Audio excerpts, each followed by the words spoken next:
रुखसार से बुर्का का जरा पर्दा उठा दो, रुखसार से बुर्का का जरा पर्दा उठा दो। लिल्लाही मुझे हुस्न खुदा दाद दिखा दो, लिल्लाही मुझे हुस्न खुदा दाद दिखा दो। अल्लाह अल्लाह मी कुनद, अल्लाह अल्लाह मी कुनद लैलो नहार, अल्लाह अल्लाह मी कुनद शम्सो हशार, अल्लाह अल्लाह मी कुनद लैलो नहार, अल्लाह अल्लाह मी कुनद शम्सो हशर।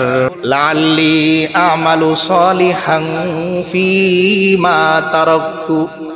বান্দা বলবে, ওগো আল্লাহ, যতটুকু হায়াত আপনি আমাকে দিয়েছিলেন, যতটুকু সময় আপনি আমাকে দিয়েছিলেন, এই পুরো সময়টা আমি আবার পরিবর্তন করব, নামাজ রোজা আর আপনার ইবাদত দিয়ে আমি সময়গুলো কাটাবো।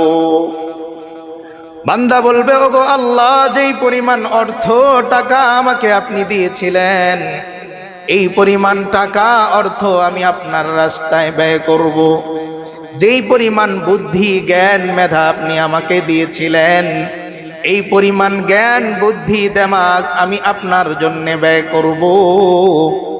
যেই সন্তান যেই পরিবার আপনি আল্লাহ আমাকে দিয়েছিলেন, আল্লাহ আমি আমার সন্তান আমার পরিবার নিয়ে আপনার দরবারে আমি উপস্থিত হব। বান্দা বলবে, আল্লাহ পুরো পিছনের জিন্দেগিটা আমি শুধরে নিব। কিন্তু আল্লাহ বলবেন, কাল্লা, ও বান্দা, আজকে আর তোমার সুযোগ নাই।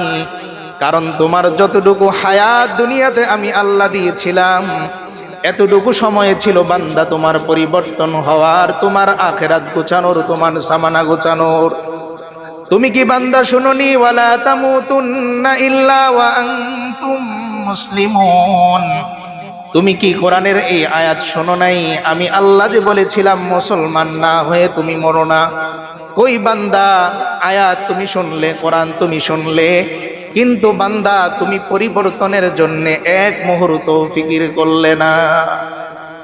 অথচ দুনিয়া যদি আমাদের থেকে হারিয়ে যায়, আমরা ফিকির করি না। একটা পুরাতন চার্জার হারিয়ে গেলেও তো পুরো ঘর উলটপালট করি। বিছানার এই পাশ দেখি, ও পাশ দেখি, খাটের নিচে দেখি, উপরে দেখি।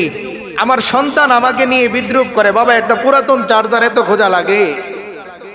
আল্লাহ তাআলা এখান থেকে ডাক দিয়ে বান্দাকে বোঝাতে চান, ওরে বান্দা, একটা পুরাতন চার্জারের যদি এত দাম তোমার কাছে হয়, এত বড় আসমান আমি আল্লাহ তোমাকে দান করলাম, এত বড় জমিন আমি আল্লাহ তোমাকে দান করলাম, বান্দা আমার আসমান ভোগ করে, আমার জমিন ভোগ করে, আমার দেয়া সূর্যের আলো তুমি ভোগ করলা, তোমার গায়ের পোশাকটা আমার সূর্যের আলোতে তুমি শুকালে, আর এই কাপড় পরিধান করে বান্দা তুমি গানের অনুষ্ঠানে চলে গেলে, একবার মনে হলো না আল্লাহর দেয়া সূর্যের মধ্যে সূর্যের আলোতে কাপড় শুকিয়ে আমি মসজিদে চলে যাই?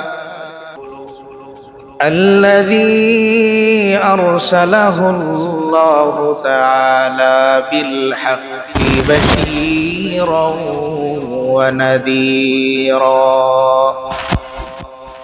وداعيا إلى الله بإذنه وسراجا منيرا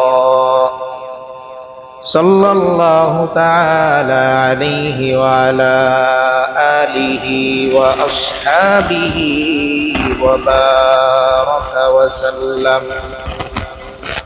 وبارك وسلم تسليما كثيرا كثيرا. أما بعد فأعوذ بالله من الشيطان الرجيم. بسم الله الرحمن الرحيم.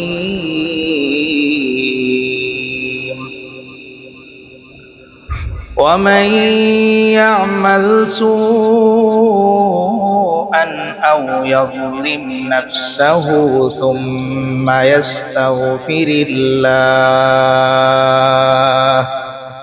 يجد الله غفورا رحيما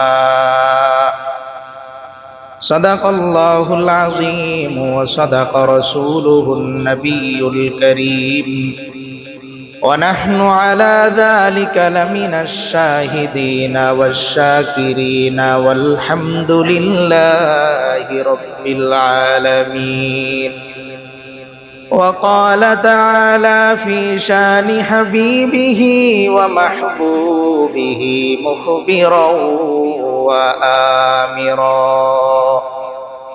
إن الله وملائكته يصلون على النبي يا أيها الذين آمنوا صلوا عليه وسلموا تسليما আমরা সকলে একবার মহব্বত দরুদ ইব্রাহিম পড়ি اللهم صل على محمد وعلى آل محمد كما صليت على إبراهيم وعلى آل إبراهيم إنك حميد مجيد اللهم بارك على محمد وعلى آل محمد كما باركت على إبراهيم وعلى آل إبراهيم إنك حميد مجيد रुखसार से बुर्का का जरा पर्दा उठा दो रुखसार से बुर्का का जरा पर्दा उठा दो लिल्लाही मुझे हुस्न खुदा दाद दिखा दो लिल्लाही मुझे हुस्न खुदा दाद दिखा दो अल्लाह अल्लाह मी कुनद अल्लाह अल्लाह मी कुनद लैलो नहार अल्लाह अल्लाह मी कुनद शम्सो हशार अल्लाह अल्लाह मी कुनद लैलो नहार अल्लाह अल्लाह मी कुनद शम्सो हशर बलगल उला बिकमालिही कशफत दुजा बिजमालिही हसनत जमीउ खिसालिही सल्लु अलैहि व आलिहि अल्हम्दुलिल्लाह মহান আল্লাহ তাআলার দরবারে লাখ কোটি শুকরিয়া যে মহান রব্বুল আলামিন মেহেরবানি করে আমাদেরকে জীবনে আরো একটি জুমা লাভ করার তৌফিক দান করেছেন এজন্য শুকরিয়া তান সর্বপ্রথম সেই মহান মালিকের দরবারে কালিমাতুশ শুকর আদায় করি সকলেই কালিমাতুশ শুকর আদায় করে বলি আলহামদুলিল্লাহ এই যে আমরা আমাদের জবান দিয়ে একবার শুকরিয়ার আওয়াজ দিতে পারলাম এই মেহেরবানি কার আল্লাহ বহু মানুষ হায়াতে বেঁচে থেকেও আল্লাহ তাআলা তাদেরকে জবানের এই আওয়াজ দান করেননি বলে তারা শুকরিয়া আদায় করতে পারে কিন্তু জবান দিয়ে কি করতে পারে না আওয়াজ দিতে পারে যেই মানুষটা গতকালকে দুনিয়া থেকে চলে গেছে তারে যদি জিজ্ঞেস করা হয় যে একবার তুমি আলহামদুলিল্লাহ বলার সুযোগ পাবে বিনিময়ে তুমি কি দিতে চাও আল্লাহ তাআলা কোরআনে কারিমে বলে দিয়েছেন যে কোনো বান্দাকে যদি দুনিয়া থেকে চলে যাওয়ার পর দুনিয়া ছাড়ার পর তাকে যদি পুরো দুনিয়া লিখে দেয়া হয় এক মুহূর্তের জন্য যে পুরো আসমান জমিন এই সব কিছু তোমার সে এই সব কিছু দিয়ে দিতে রাজি হয়ে যাবে শুধুমাত্র একবার আল্লাহ এই উচ্চারণটা করার বিনিময়ে তার মানে এই একবার আল্লাহ কিংবা সুবহানাল্লাহ বলার দাম এই আসমান সাত আসমান সমপরিমাণ জমিন এই যা কিছু আমরা দেখি না এই সব কিছুর চাইতে দামি একটা শব্দ এই সব কিছুর চাইতে দামি একটা জিনিস আমরা অলরেডি হাসিল করতে পেরেছি, এজন্য আবারও বলি আলহামদুলিল্লাহ। মাঝে মাঝে আমরা একটু হসপিটালে ঘুরতে যাব। আল্লাহ রসুল সাল্লাল্লাহু আলাইহি ওয়াসাল্লাম হাদিসের মধ্যে বলেন যে একজন মুসলমান ব্যক্তির আরেকজন মুসলমানের উপর যতগুলো হক আছে এর মধ্যে অন্যতম একটি হক হচ্ছে ইয়াদাতুল মারিজ, অসুস্থ ব্যক্তিকে দেখতে যাওয়া। অসুস্থ ব্যক্তিকে দেখতে যাওয়া। প্রশ্ন হচ্ছে এই একটা ইবাদতকে আল্লাহ রসুল সাল্লাল্লাহু আলাইহি ওয়াসাল্লাম এত মূল্যায়ন কেন করলেন? এর দুইটি যৌক্তিক কারণ আমরা সহজভাবে বুঝতে পারবো। কারণ অনেক আছে, আল্লাহ রসুল সাল্লাল্লাহু আলাইহি ওয়াসাল্লামের প্রত্যেকটা কথাই তো আল্লাহ তাআলার থেকে পাওয়া। তবু আমাদের বোঝার জন্য দুইটি সহজ কারণ। এক নাম্বার হচ্ছে যে মুসলমানের ভাই, একজন ভাইয়ের দায়িত্ব হচ্ছে অপর ভাইয়ের বিপদে এগিয়ে যাওয়া, এক নাম্বার। দুই নাম্বার হচ্ছে যেই লাভটা কেবলমাত্র আমার, সেই লাভটা হচ্ছে এই যে আমি যখন আরেক ভাইকে দেখতে যাব যার বয়স আমার মতো, যার কণ্ঠস্বর আমার চাইতে আরো উচ্চ, যার অর্থ কড়ি আমার চাইতে অনেক বেশি, যার বিল্ডিং আমার চাইতে উঁচু, যার চাকরির স্ট্যাটাস আমার চাইতে বড়, যার গাড়িটা আমার চাইতে দামি, যার পরনের পোশাক পরনের জুতা আমার চাইতে দামি, ওই মানুষটাও কি সুন্দর অসহায়ের মতন বিছানার মধ্যে পড়ে আছে আর হাউ মাউ করে কান্না করতেছে, আমাকে বাঁচান, আমাকে বাঁচান। এই দৃশ্যটা যখন আমি আমার নিজের চোখ দিয়ে দেখব তখন আমি বুঝবো যে আমাকে যিনি বাঁচাচ্ছেন বিনা চিল্লানোতে, বিনা আওয়াজে, বিনা দরখাস্তে যিনি আমাকে সুস্থ রেখেছেন, তার কতটুকু শুকরিয়া, কতটুকু কৃতজ্ঞতা আমার আদায় করা উচিত, এটা আমি অটোমেটিক বুঝে যাব।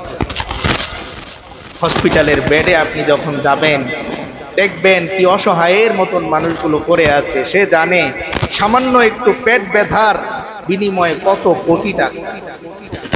এমনিতে আপনি যখন সুস্থ তখন কোনো কিছু মনে হয় না, মনে হয় সব এমনি এমনি পাওয়া।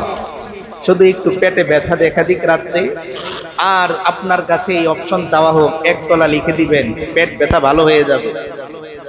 আপনি যদি অন্য কোনো উপায় আর খুঁজে না পান তো এক তলা না পুরো বিল্ডিং লিখে দিতে রাজি হবেন যে তবু আমার সুস্থতা দরকার, বেঁচে থাকলে জীবনে বাড়ি অনেক করতে পারো। এখান থেকে আল্লাহ তাআলা বান্দাকে ডাক দিয়ে বোঝাতে চান, বান্দা আমি যে তোমাকে তোমার ফ্ল্যাটও নিলাম না, তোমার গাড়ির ভাগ আমি নিলাম না, তোমার জমির ফসল আমি নিলাম না, তোমার অর্থ উপার্জনের ভাগ আমি নিলাম না, কিন্তু বান্দা এরপরেও কি তুমি আমার শুকরিয়া আদায় করো? এরপরেও কি তুমি আমার দেয়া বিধান নামাজ ঠিকঠাক আদায় করো? নাকি পেটে ব্যথা হলেই তাহাজ্জুদে জাগো, আর পেটে ব্যথা না থাকলে ফজরেও তুমি আসো না? কোনটা করো একটু হিসাব মিলিয়ে। হসপিটালে যাওয়ার পর চিকিৎসা শেষে আপনি যদি বলেন আমার কাছে টাকা নেই, হসপিটালওয়ালারা আপনাকে ছাড়বে? আজকাল তো দুঃখজনক, লাশটাও আনতে দেয় না টাকা পরিশোধ করা ছাড়া। আপনি একটা লাশ নিয়ে আসবেন আপনার সন্তানের, হসপিটাল কর্তৃপক্ষ আগে টাকা বুঝে নিবে, এরপর আপনার মরা আপনার কাছে বুঝিয়ে দিবে। এই দেশে মরতে হলেও টাকা দিয়ে মরতে হয়। কবরস্থানে আপনি কবর দিতে যাবেন, সেখানেও আগে টাকা পরিশোধ করবেন, পরে লাশ নিয়ে ভেতরে যাবেন। তো সহজে বললে মরলেও টাকা লাগে, সেইখানে আল্লাহ তাআলা কোনো বিনিময় না নিয়ে, বিনিময়হীন আজীবন আপনার আমার পেছনে তিনি খেয়াল রাখতেছেন, সুস্থতার জিম্মাদারি নিয়ে নিলেন, কিন্তু এরপরেও আমার হুঁশ ফিরতেছে না, আমি ফিরতেছি না, আমি বাস দুনিয়ার দিকে এগিয়ে যাচ্ছি। এই জন্য কোরআনে কারীমের মধ্যে আল্লাহ তাআলা বলেন যে হাসরের ময়দানে যদি বান্দাকে বলা হয় যে ও বান্দা তুমি আজকে নাজাত পাওয়ার জন্য কি কি করতে প্রস্তুত, তো বান্দা কি বলবে? লাআল্লি আমালু সলিহান ফীমা তারাকতু। বান্দা বলবে ওগো আল্লাহ, যতটুকু হায়াত আপনি আমাকে দিয়েছিলেন, যতটুকু সময় আপনি আমাকে দিয়েছিলেন, এই পুরো সময়টা আমি আবার পরিবর্তন করব, নামাজ রোজা আর আপনার ইবাদত দিয়ে আমি সময়গুলো কাটাবো। বান্দা বলবে, ওগো আল্লাহ, যেই পরিমাণ অর্থ টাকা আমাকে আপনি দিয়েছিলেন, এই পরিমাণ টাকা অর্থ আমি আপনার রাস্তায় ব্যয় করব। যেই পরিমাণ বুদ্ধি জ্ঞান মেধা আপনি আমাকে দিয়েছিলেন, এই পরিমাণ জ্ঞান বুদ্ধি দিমাগ আমি আপনার জন্য ব্যয় করব। যেই সন্তান যেই পরিবার আপনি আল্লাহ আমাকে দিয়েছিলেন, আল্লাহ আমি আমার সন্তান আমার পরিবার নিয়ে আপনার দরবারে আমি উপস্থিত হব। বান্দা বলবে, আল্লাহ পুরো পিছনের জিন্দেগিটা আমি শুধরে নিব। কিন্তু আল্লাহ বলবেন, কাল্লা, ও বান্দা, আজকে আর তোমার সুযোগ নাই। কারণ তোমার যতটুকু হায়াত দুনিয়াতে আমি আল্লাহ দিয়েছিলাম, এতটুকু সময় ছিল বান্দা তোমার পরিবর্তন হওয়ার, তোমার আখিরাত গোছানোর, তোমার সামানা গোছানোর। তুমি কি বান্দা শুনোনি, ওয়ালা তামুতুন্না ইল্লা ওয়া আনতুম মুসলিমুন? তুমি কি কোরআনের এই আয়াত শোনো নাই? আমি আল্লাহ যে বলেছিলাম মুসলমান না হয়ে তুমি মরো না। কই বান্দা, আয়াত তুমি শুনলে, কোরআন তুমি শুনলে, কিন্তু বান্দা তুমি পরিবর্তনের জন্য এক মুহূর্ত ফিকির করলে না। অথচ দুনিয়া যদি আমাদের থেকে হারিয়ে যায়, আমরা ফিকির করি না। একটা পুরাতন চার্জার হারিয়ে গেলেও তো পুরো ঘর উলটপালট করি। বিছানার এই পাশ দেখি, ও পাশ দেখি, খাটের নিচে দেখি, উপরে দেখি। আমার সন্তান আমাকে নিয়ে বিদ্রুপ করে, বাবা একটা পুরাতন চার্জার এত খোঁজা লাগে? আল্লাহ তাআলা এখান থেকে ডাক দিয়ে বান্দাকে বোঝাতে চান, ওরে বান্দা, একটা পুরাতন চার্জারের যদি এত দাম তোমার কাছে হয়, এত বড় আসমান আমি আল্লাহ তোমাকে দান করলাম, এত বড় জমিন আমি আল্লাহ তোমাকে দান করলাম। বান্দা, আমার আসমান ভোগ করে, আমার জমিন ভোগ করে, আমার দেয়া সূর্যের আলো তুমি ভোগ করলা। তোমার গায়ের পোশাকটা আমার সূর্যের আলোতে তুমি শুকালে। আর এই কাপড় পরিধান করে বান্দা তুমি গানের অনুষ্ঠানে চলে গেলে, একবারও মনে হলো না আল্লাহর দেয়া সূর্যের মধ্যে, সূর্যের আলোতে কাপড় শুকিয়ে আমি মসজিদে চলে যাই।